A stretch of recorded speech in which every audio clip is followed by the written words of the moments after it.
Hi, my name is Daniel Longest, and welcome back to the course on cloud strategy. In this section, we're going to learn how to design and execute a cloud migration plan.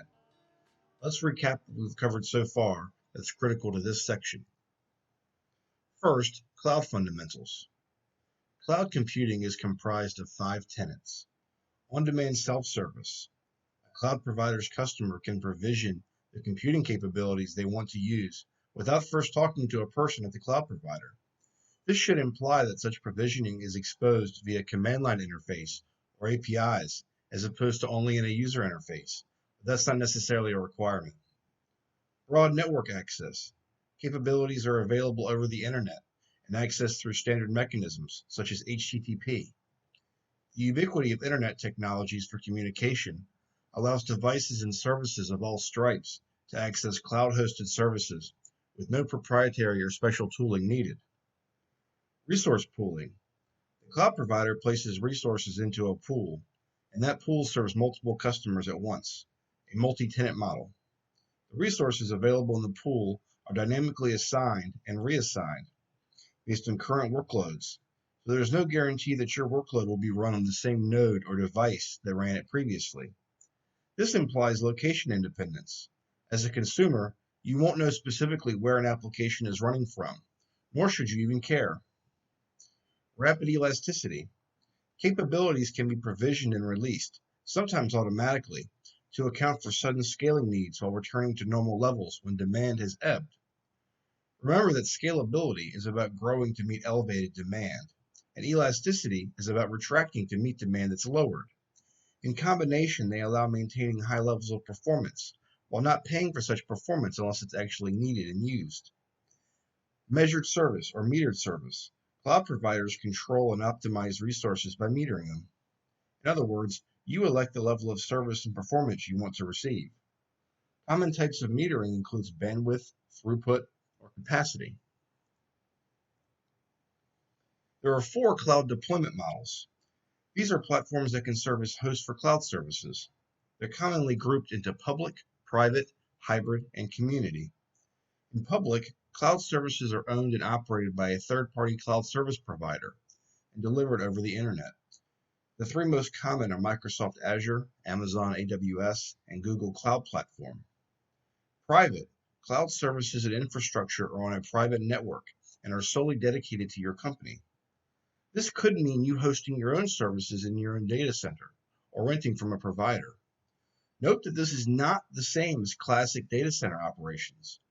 To qualify as a private cloud, among other factors, you'll need a cloud operating system to overlay the services, and you still must satisfy the 5 cloud computing tenets. Hybrid. A hybrid cloud is a combination of private and public clouds.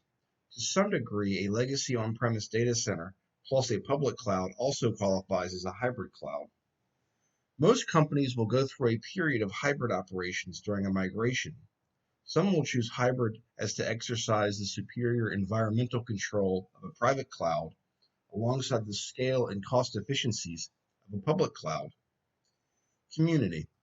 This is a cloud service model that limits the number of participants in a cloud environment, and the cloud itself is governed, managed, and secured by either the participants themselves or a managed service provider. This is a somewhat rare model, but has some specialized use cases. There are 4 cloud service models: infrastructure as a service, platform as a service, software as a service, and serverless. As you'll recall from the diagram, they differ with respect to what duties and responsibilities are borne by the cloud provider. Infrastructure as a service is roughly akin to running your virtual machines within a cloud environment. You're responsible for the operating system and up, whereas the cloud provider is responsible for virtualization and down. Platform as a service begins to enable much of your custom-built applications hosted in a cloud environment, where you're responsible for applications and data, and the cloud provider takes on the runtime. In software as a service, vendor or partner is responsible for all aspects of management. Next, we discussed at length the need to drive your cloud strategy from your business vision, your business strategy, and your objectives. Your cloud strategy, like your technology strategy, must derive from the goals and objectives of the business. Without that link, your cloud strategy will not bring you the benefits and the value that you're after. One way to view this is through the lens of utility service versus strategic services, or a common variant is bimodal IT. The core theme is this: you should endeavor to focus your company's scarce resources on those activities that differentiate the company in the marketplace. And you should, through process standardization, vendor partnerships, and the like, lease or use resources for non-differentiating activities. The key activity in forming your cloud strategy that's a prerequisite for cloud migration is determining your cloud principles. These are the principles that align with your business strategy and are the basis for forming cloud migration plans. Cloud principles will vary across company and industry, but some common ones include all cloud. All services should be in a cloud environment. Cloud first. Any new IT effort should receive due consideration for being run as a cloud service. It's only after analysis that the service may be run in a non-cloud environment. Software as a service before platform as a service before infrastructure as a service. You should prefer using a SaaS solution before you custom build your own. And you should host your custom built application in the cloud environment's platform as opposed to on VMs that you are responsible for. Public cloud only. The only allowable cloud provider is a public provider. This may allow multi-cloud scenarios. It also says nothing about the specific decision to use a cloud or not. In other words, public cloud only does not necessarily imply cloud only. Sometimes these principles will be more nuanced based on business units or groups. The principles should lay that out cleanly. Again, these are only examples. You must develop your own principles rooted in your own business strategy. It's now time to turn our attention to the focus of this section, cloud migration. Cloud migration is the umbrella term that refers to taking your non-cloud services and getting them into a cloud environment. Every migration plan is unique to a company and situation and heavily driven from your cloud principles. Cloud migration takes time. It will not happen overnight. Many companies err by underestimating the time and costs associated with a cloud migration journey. This can happen on the technology side when the effort is underestimated due to lack of experience, over optimism, or lack of expertise. It can also happen in response to pressure from the business that it be completed in a set amount of time. The best case is that business and technology will form an actual partnership, a clear-eyed and mutual understanding of the cost and effort that will be needed. Then, together, they can work through the steps that we're about to cover. If your business is not yet an enthusiastic partner in your cloud migration efforts, stop here, go back to the earlier sections on aligning your business and cloud strategies, and do that first. I like to break cloud migration into 5 pieces: inventory, prioritize, plan, execute, and adjust. These steps can be understood in 2 ways. 1, these steps are the macro steps to complete an entire cloud migration of all services. 2, they're the micro steps in migrating any one specific service. I will generally be using the term to refer to the former. We will look very intensely at the specific steps associated with a single service migration. The first step in cloud migration is to take an inventory of all of your applications and services. Yes, this may take a long time, depending on your current levels of documentation, but you must start here. It's not necessary that this inventory be incredibly deep, but it must include the following elements: name of the service, business owner of the service, purpose of the service, how business critical is it, how does it affect and impact the company at large, design of the service, is it written for a cloud environment? If it's vendor provided, can the vendor support a cloud version, or do they have a SaaS offering? Technical aspects of the service. What operating system, databases, or servers are associated with the service? What are the hardware requirements for all the components servicing it? Interconnections, such as what does this service communicate with in the environment, and what does it depend on? Lastly, non-functional requirements, or NFRs. What are the required service levels for the service? What are the related security, compliance, and risk controls? Now that you have your workload inventory, it's time to determine the best starting place for your cloud migration. As the saying goes, Rome wasn't built in a day, and the priority of the services is a much more multifaceted decision than you might think. Here are a few ways that you could consider prioritizing workloads. Highest impact, start with the services that offer you the highest potential impact.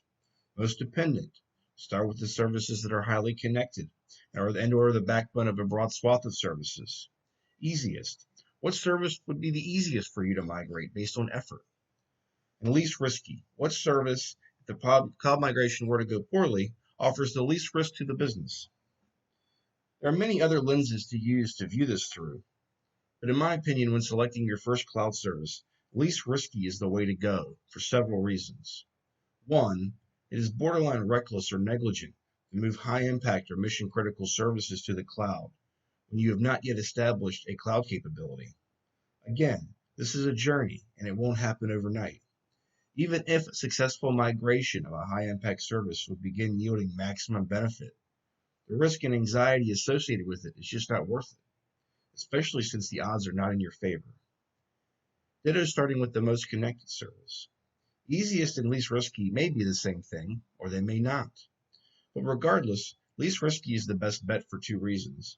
One, it is the least threatening to the enterprise, and that's what you want when your expertise is the lowest it will ever be on the subject.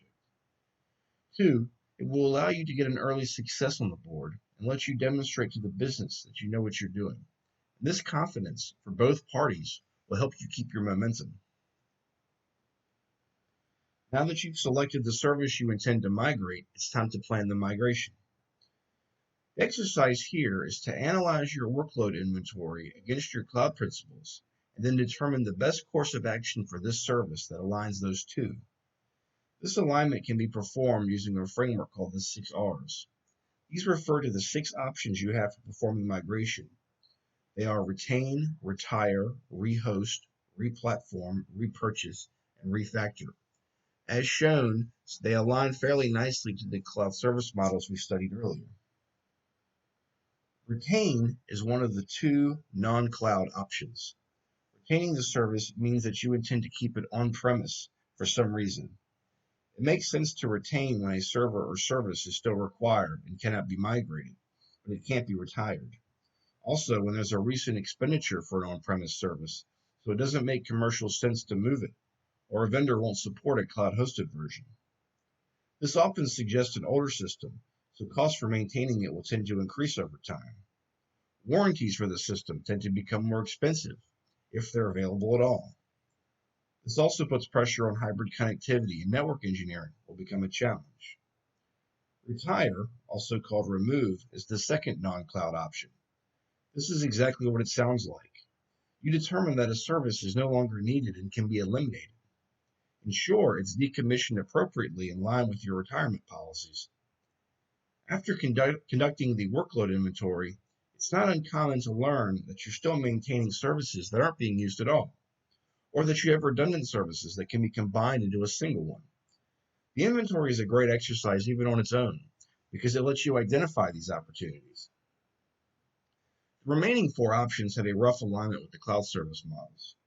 Replatform, which is preferred over retain, moves the workload to a cloud provider, but it applies when the workload in question doesn't currently meet the cloud environment standards.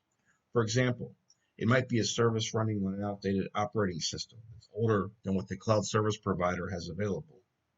Some updates will be necessary as part of replatforming, but only the minimum that's necessary to get them onto the cloud provider. There's no change with the architecture of the applications, just some of the baseline infrastructure. Replatform aligns with infrastructure as a service and is essentially the most basic form of cloud migration. Rehost is the classic lift and shift, where you move existing physical servers that are compatible with the cloud provider into the cloud environment. As discussed before, you are still responsible for some aspects of maintenance and updates and infrastructure as a service, primarily at the operating system level. Both replatform and rehost make sense when the goal for a given service is to lower the cost of operating it. By moving it to the cloud, you lower the operating cost significantly. If this is a big driver of your cloud migration efforts, This is where you'll spend a lot of your time. Your systems engineering team will play a big role in success here, as will systems architects and project managers. The fifth option is repurchase. Unsurprisingly, this ties directly to software as a service. For any on-premise software that you already are licensed to use, you either move to a SaaS-delivered offering by that same vendor, or you elect to find a new vendor's product that is SaaS-delivered. If you're adhering to a preference of SaaS over PaaS and PaaS over IaaS, you'll spend a lot of time here. Success in repurchase will require consistent execution in procurement, contract management, and project management to negotiate, align, and execute all these efforts. The final option is refactor, also referred to as application modernization or re-architect. Here you're going to build or rebuild custom applications for hosting and operation in the cloud. You'll redesign existing applications to take advantage of the cloud service model. This tends to be the most resource-intensive option, and you'll need heavy involvement from architects, software developers, QA, and similar to carry this off. Refactor is either a PaaS play or a serverless play, depending on your intended cloud principles and your related architectural direction. Rehost and replatform are ways to build quick wins ahead of performing a refactor of those services, but at the risk of deprioritizing the services and not coming back to refactor them. For that reason, you should understand that you aren't out to progress any individual service from on-premise to infrastructure as a service before going to platform as a service. Instead, you're going to platform as a service straight away as part of refactor and skipping IaaS for that workload. I'll have much more to cover on refactor and cloud architecture in a future section of this course. Now that you have your plan in place for your cloud service, it's time to execute it. This is a big subject, and I'll cover it in more depth in a future section. But the keys to successful execution are not materially different from that of any other project plan. First, ensure your business owner is a strong partner. Then, make sure you have the right resources attached to the effort. Agree on the charter, scope, and approach to doing the work and managing and reporting the work. Next, provide updates on the work on a regular basis and make adjustments to the project execution as necessary. And lastly, close out the work when it's complete. Project management will go a long way to success here, regardless of which of the 6 R's you choose. Once the migration of a service is completed, take time to reflect on the work. First, celebrate it in the success of completing the migration. No matter how hard it was, assume your people gave it their best effort and thank them for that. Then, turn your attention, while it's fresh, to learning everything you can about it that can help you for the next migration. If you have a favorite retrospective or post-mortem technique, you can certainly use that. If not, or if you want some ideas, the approach that's worked best for me is to gather your stakeholders and your participants into a group or groups, depending on the number, and work through these questions. Start. What are some activities that we should start doing or try for the next cloud migration? Stop. What didn't work well and should not be done the next time? 3. Continue or extend. What should we keep doing? What should we do even more of? And 4. Rethink. What should we adjust or do differently?